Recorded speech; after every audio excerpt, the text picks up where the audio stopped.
New microphone. I can do that now. Hey, what's going on, guys? It's been a while. It's been too long without a video with my own original face in it. So, I want to tell you guys a story tonight. A story about my dad. Now, my dad, when I was younger, he wasn't around much. And not in the way you're thinking. My dad was not out of the picture. Instead, he had the absolute coolest freaking job ever. Like, that's what I thought when I was a kid. Just the coolest job a dad could have. And that job was being a long-haul truck driver. Like, imagine that you're out on the road traveling anywhere, to all over Canada, traveling all over the United States. Like, when my dad said that, the United States of America, like, as a kid, it just blew my mind. Like, it's just an entire other continent that my little brain couldn't even comprehend. And I thought it was the coolest thing ever. What was so cool is that I would get home from school, and sometimes I would see his giant transport truck that was like assigned to him. It was just sitting right in the tiny driveway of our house. And like, the first truck that he had, it was this giant Freightliner Columbia, I think, with a giant iron bar in the front of the truck. It looked like he could demolish anything. Like, you'd see a deer in the middle of the highway. No, not a problem. Sorry, dear, but you were in my way. Had to get this load delivered. sorry. Lately, I've been thinking about it. My dad's working locally now because he reached his 2 million safe miles, and then he stopped. He wanted to be around more, and he got a local truck driving job, which is still really cool. It's still driving giant trucks. But that, like, lately I've been starting to think about all the times as a kid where he took me out in the truck. Now, this wasn't a normal thing that all truck drivers did, but it's something that my dad really liked to do with me and my sister. He would take us out in the truck, not at the same time because there wasn't enough room, believe it or not, but sometimes he would take us in the truck and we would go on whatever, like, to us was like a trip. Like, to him it was just regular work. He would do whatever deliveries he had to do, but for us it was like, whoa, look at that. You know, we'd be seeing all these amazing things in the United States that I thought was so cool. As a kid, I don't think I'm really good at telling stories. But anyway, I'm gonna try my best. I guess I could start with the few times where my dad took us out in the truck, and then we stopped at the world's largest truck stop in, I think it was called Iowa 80. I'm assuming it's in Iowa somewhere. And it was absolutely huge. It had a huge gift shop. It had huge trucks right there on display with a whole bunch of lights. You can go inside, check them out, and yeah, it was just a really nice place. And then I remember I got a little like Hot Wheels type truck. It wasn't really Hot Wheels, it was a bit like cheaper than that, but it was like a truck with a trailer, and I don't know, it was really cool. I also remember when sometimes we would stop at the headquarters of my dad's work. So there was this one time, I think it was the first time he took me out. It was nighttime, it was pitch black, and it was storming, like, really hard. And I would see the lightning flash in the sky, and we were sitting in the lounge of my dad's headquarters, and there was a few other truck drivers chilling, drinking their coffee.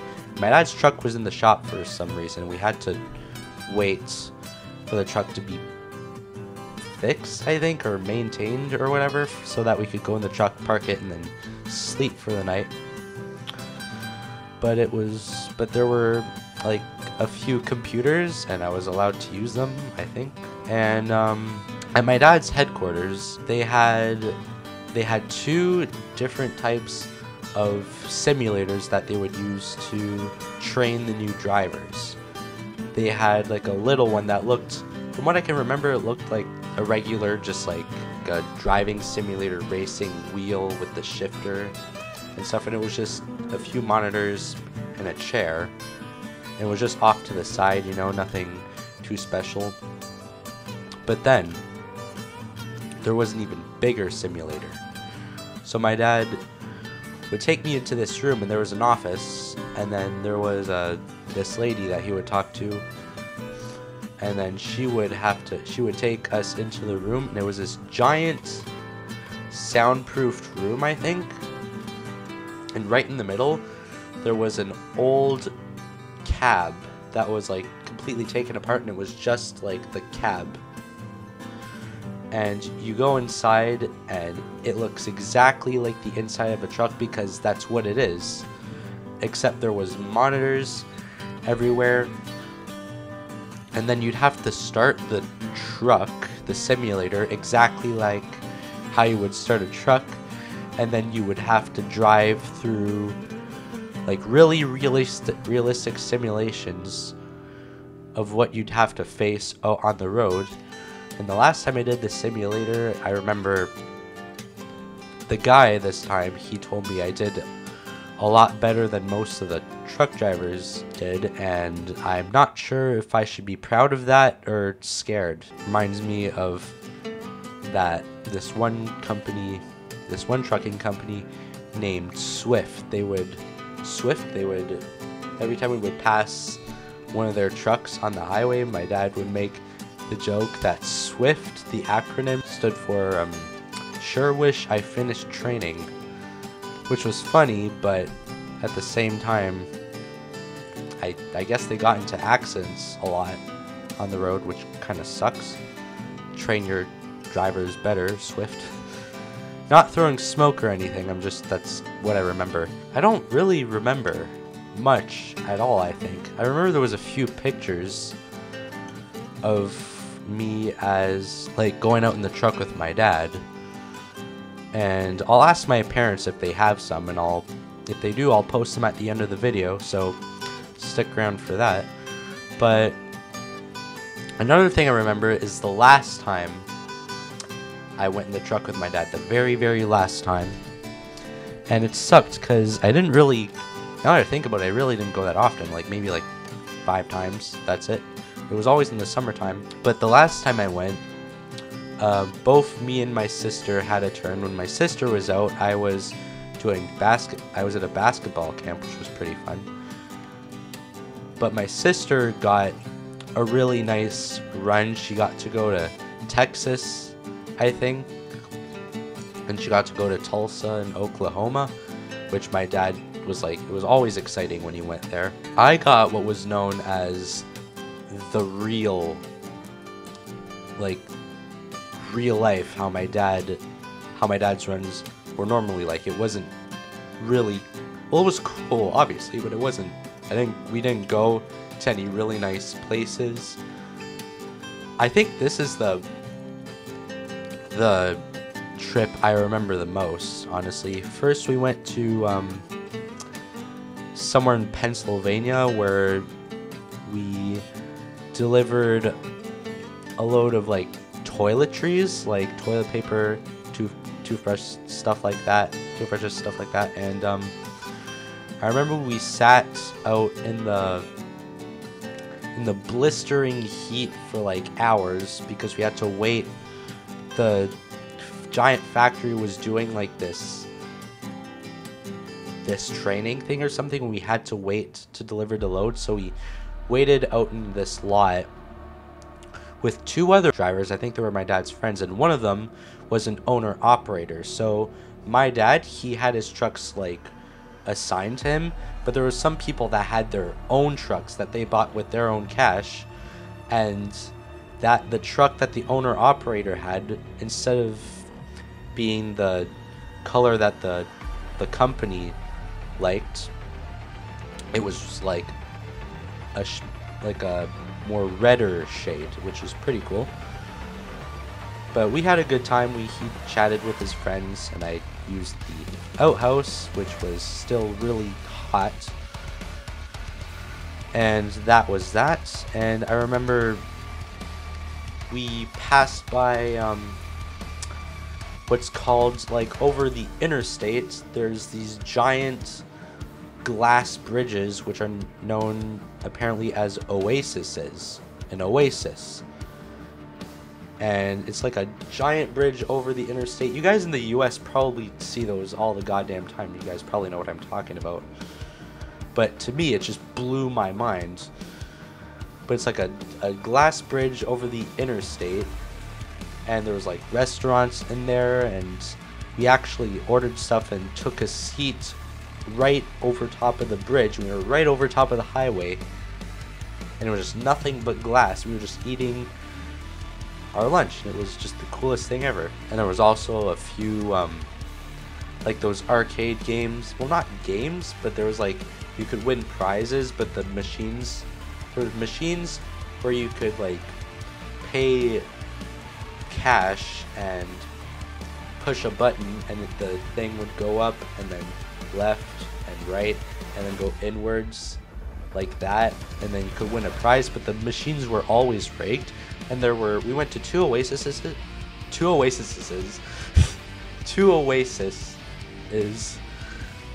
and the one at the first oasis, it was, all the prizes were still there. It was rigged, you couldn't win anything. But at the second oasis, which wasn't really a bridge this time, it was just an actual building made out of glass. I think it kind of looked like a pyramid. The machine actually had a prize that was gone, so someone actually got really lucky, which probably doesn't happen at all. Super rare. Kudos to that guy. But yeah, it was really cool. And I remember the first time we went to the Oasis, it looked so fancy, and I really had to take a dump. I know you guys are probably like, taking a dump, that's gross. I was just saying that in a YouTube video. I'm serious. Like, you're out in the truck for hours. At some point, you're gonna have to do your business. And I remember I really had to go. And a bit unrelated, I am petrified of automatic flushing toilets, because another story is that when I was younger, we went to, I think we were in the Toronto Pearson Airport, and I was at the age where I went in the women's bathroom with my mom and my sister, and we were in a stall, and my sister went first, and it was an automatic flushing toilet, and the toilet flushed and it sprayed her bum, and she screamed and she cried, and she was crying. And if you're watching this, I'm not trying to make fun of you, okay? We were little children, so I promise I'm not trying to make fun of you. It's just a really important story to me, because ever since then, petrified of those fucking things. Back on track, I thought since the Oasis was so fancy, I thought for sure it was going to be an automatic flushing toilet, and I was like, great, this isn't going to go well. But then we went inside the bathroom, and I was like, it was like Jesus was like, I am shining my light on you. You are going to be okay. You will be able to take your dump in peace. Because they were all manual flushing toilets, and I think they were like brand new, because the hand, like the lever that you just like that, it was still like had the green tape around it that showed like flick the handle up for number 1 and flick it down for number 2. I guess the water pressure was different or something. But that was like probably one of the best dumps I've ever taken, honestly. Enough about dumping. Like, not gonna talk about that any longer. But okay, Oasises. Yeah, really fancy. I hope I get to see those one day. I hope one day I get to visit the US again, because honestly, I love going down there. It's a really nice place. One of the last things that stick out to me is at some point we went to a rest area, and when you have to do your business out on the road, rest areas are like your best friend. Whenever I heard my dad say, hey, we're approaching a rest area, I was like, yes, hell yeah. You know, because sometimes they were really nice, sometimes they were shitty. And that one that we went to on this specific occasion was pretty shitty, to say the least. So we got out of the truck, we went in the bathroom, and we were both doing our business, doing whatever we had to do. And my dad noticed that I guess at first he thought there were just a few kids fooling around in like the stalls and stuff, but he realized that one of the kids was getting sick in the stall, and I didn't know that right away. And I didn't know what these kids were doing. I didn't really notice them, but I was done. I washed my hands, and then the kid that was getting sick in the stall, he was done, or so he thought, I guess. He was gonna walk out, and then the dude throws up right in the middle of the only exit of the building. And it was just this tiny little bathroom with a few stalls, few urinals and stuff. But I'm petrified of automatic flushing toilets, okay? I'm like 10 times more petrified of vomit. I looked at it and I was wearing Crocs, and that's all I was wearing on my feet. So I had to step over this dude's throw up to leave, and then I bolted as far as I could away from there, and I was bolting that way, and then my dad comes out and I could hear him, hey, the truck's that way, and I was like, oh shit, and then I bolted the other way. And I was like, as I was running, I was like rubbing my Crocs against the grass, trying to scrape whatever I could off of my Crocs. I don't think I actually stepped in any, but you know, had to make sure. I even washed my Crocs with those, you know, wet wipes. And as I was running towards the truck, I look at the building and I saw the same kid that threw up just drinking water. He was like panting. He was standing like this on his knees. He was like probably out of breath, and then he just started drinking from the water fountain right after he threw up. And it was like, Dude, come on, germs? Never heard of that? And I guess you need water, but like other people are gonna drink out of that water fountain too. You better not fucking throw up in the water fountain. That's gonna ruin everyone's day. But yeah, apparently my dad can tell what was wrong with the kid by the color of the throw up, which is like, that is awesome. And it was, my dad said, oh, it was white, so he was car sick. His parents were probably feeding him too much junk on a road trip or something. Oh! Ew! Dude! What the fuck? So, yeah, I think those are all the stories I remember. Oh yeah, I guess I could talk to you about the trucks that my dad drove before wrapping it up. I told you about the Freightliner Columbia he drove with the iron bar. It kind of looked like this, but that one doesn't have the iron bar on it. But after that, I remember he also drove a Kenworth truck. I don't know my Kenworths really well, nor do my Freightliners, but I know them really well. But it looked like this, I think. But then after that, he stuck with like a lot of Freightliner Cascadias. So the first one that he had for a really long time looked like this. and I don't remember like what years he had what truck in. Then the next one, because they kept switching trucks, it looked like this, which looked a bit like the last one, but the headlights were different. They looked modded and looked newer.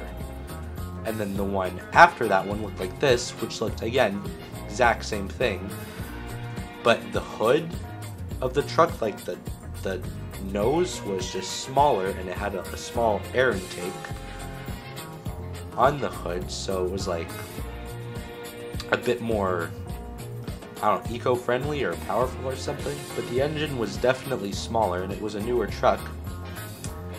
And after that, the last truck that my dad had before he left the company looked like this. It was the newer Freightliner Cascadias that got like a whole overhaul, which was pretty cool. Yeah, I think that's all I remember from going out in the truck with my dad. And if you're ready for a compilation of pictures of when I was out in the truck, then, or like just out on those trips, then here you go.